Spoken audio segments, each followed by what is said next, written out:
Muchísimas gracias. Estamos de vuelta como cada semana. Doy la bienvenida aquí en el estudio de CIBSE Noticias más temprano a nuestra terapeuta Lili Estrada. El día de hoy nos va a hablar de un tema muy interesante. No se lo pierda, Lili. Muy buenos días, ¿cómo estás? Buenos días a todos, que estén muy bien, que tengan una semana maravillosa.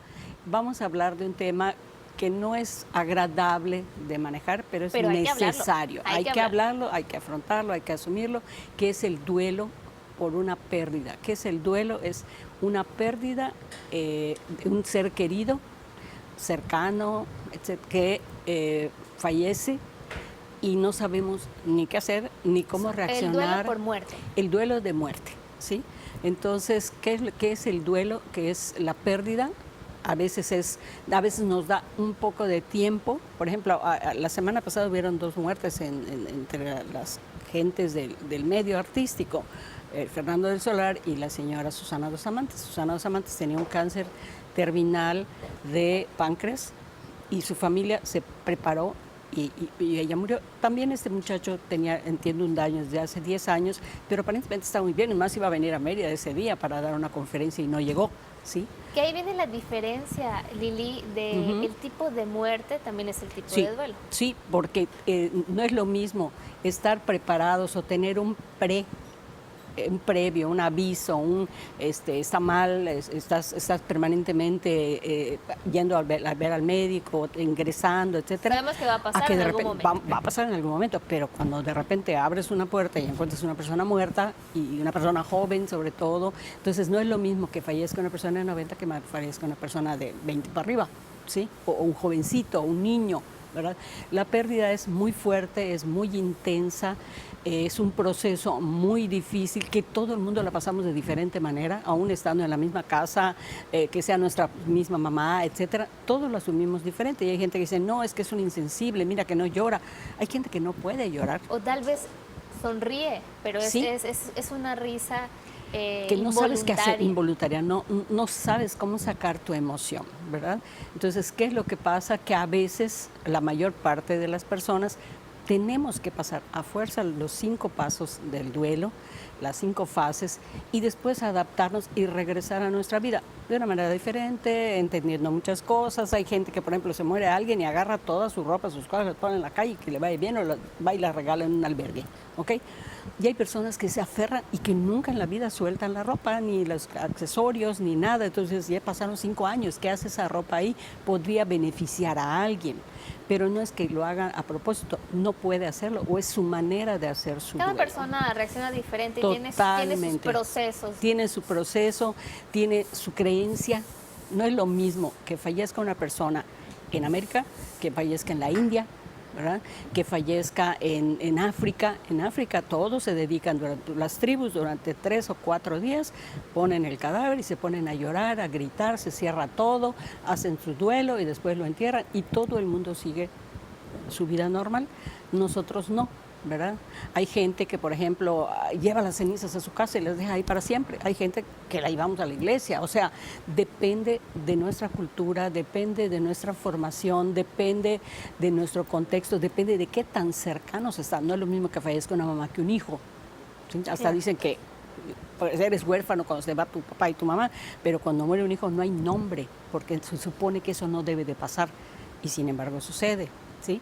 ¿Cuáles son las 5 etapas del duelo? La primera es la negación. Viene y te dices, se murió fulanito. Ay, no es cierto. Lo primero que decimos es, no es cierto. Y tú dices, ¿cómo que no es cierto? Si te lo estoy diciendo porque lo acabo de ver o lo escuché o está en las redes sociales, ¿no? ¿Qué es lo que pasa? Que ese no es como frenarnos, darnos un tiempo y un espacio para entender lo que me estás diciendo, porque emocionalmente me afecta. Puede ser mi mejor amigo, ¿sí? Puede ser mi abuelito, puede ser mi perrito, porque mucha gente dice, no es exageras, ¿cómo vas a ser un perro?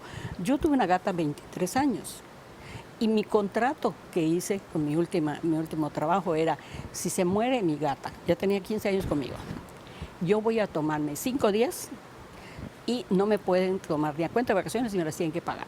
Y si no, no firmo el contrato.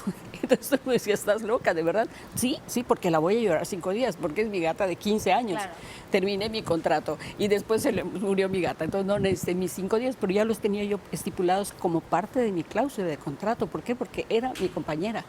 Imagínate vivir 23 años con alguien tan cercano, ¿no? Entonces, ¿qué dices? La primera etapa es, lo niego, no puedo, pero lo tienes que hacer como para entender, que te caiga el 20, que trates de entender qué pasó, que averigües cómo pasaron las cosas, etcétera. La segunda etapa es la ira. Hay mucho enojo, sobre todo si es una persona joven, tú dices, ¿cómo es posible? ¿Por qué tenía toda la vida por delante? Una persona saludable, una persona maravillosa, buena, que además era deportista y que ayudaba a todos y que cantaba y bailaba y era feliz y tenía toda una vida por delante. Y entonces cuestionas el por qué. La tercera etapa es la negociación. Entre tu propia confusión, tú dices, no, pero es que si pudiera yo regresarlo o abrazarlo, o si yo pudiera hacer algo diferente a lo mejor y no le hubiera yo mandado a hacerme este recado, este mandado que de repente sí, a partir de allá, pero el hubiera ya no existe, pero existe esa etapa, ¿sí?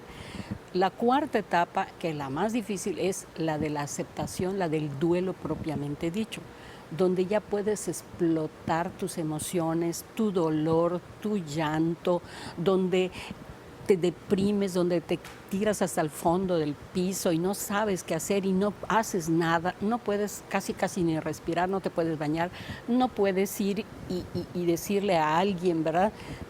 Tienes que pasar, no puedes trabajar, no puedes atender, no puedes cocinar, no puedes hacer nada, se vale. Pero estas etapas, y es necesario. No hay que brincarse de esa etapa, no, hay que vivir. No, hay que vivir el dolor. De una manera, como te digo, a lo mejor hay gente que lo vive diferente, hay gente que llora 3 días y se hace al valiente y va llorando a sus poquitos, pero hay gente que explota y grita y hace un aspaviento. Pero lo tiene que externar, es su manera perfecta de hacer ese duelo.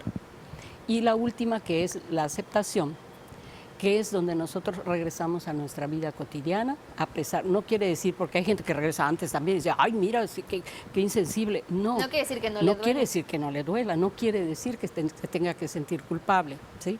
Las etapas que debe de durar el duelo es entre 3 meses hasta máximo 1 año. Si después de los 6 meses una persona se aferra a cualquiera de las 3 etapas, y se niega rotundamente a expresar su dolor, a vivirlo y a regresar a la vida, entonces quiere decir que ya es un duelo patológico, porque el duelo es normal, es natural, es de cada persona. Pero cuando se aferran a eso y no pueden vivir y no pueden regresar a su vida, y ella no se da cuenta, él o ella no se dan cuenta, en ese momento se vuelve patológico y hay que buscar ayuda.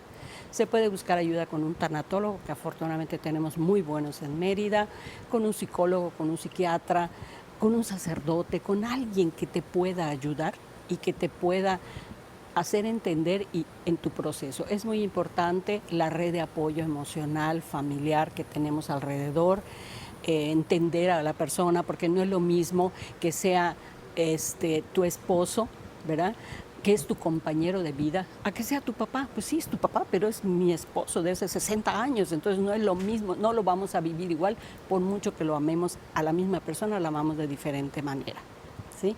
Entonces, se puede volver patológico, se puede volver complicado, porque hay gentes que se dedican, a lo mejor era un alcohólico, se rehabilitó, y cuando fallece su compañera, se vuelve a tirar al vicio. Entonces hay que estar muy pendiente para ayudar a esa persona a que no caiga, a que no recaiga, ¿sí? O se puede volver complicado, que hay personas que de repente se lanzan a las drogas o a los jovencitos que pierden a sus mamás y esas cosas, como que hay que visualizar qué está pasando, cómo lo está viviendo, ponernos en sus zapatos y tratar de ayudarlos dentro de lo que sea posible con todo el respeto que se pueda. Pues perfecto, Lili, muchísimas gracias por habernos acompañado. Un tema muy interesante, muy importante. Muy importante. Esperamos, y necesario. Nos gustaría poder hablar de esto en la siguiente semana o en algún momento, sí, podemos terminar para que haya un poco más de información necesaria para que podamos apoyar a nuestros familiares y Muchísimas amigos. Gracias, Lili. Al contrario, nos vemos la próxima semana, que les vaya muy bien. Cuídense, por favor, hay mucho COVID. Entonces, de verdad, cuídense, a cuidarse todos. Muchísimas gracias, es nuestra terapeuta Lili Estrada. Vamos del otro lado del estudio con mi compañera Fátima Ramírez.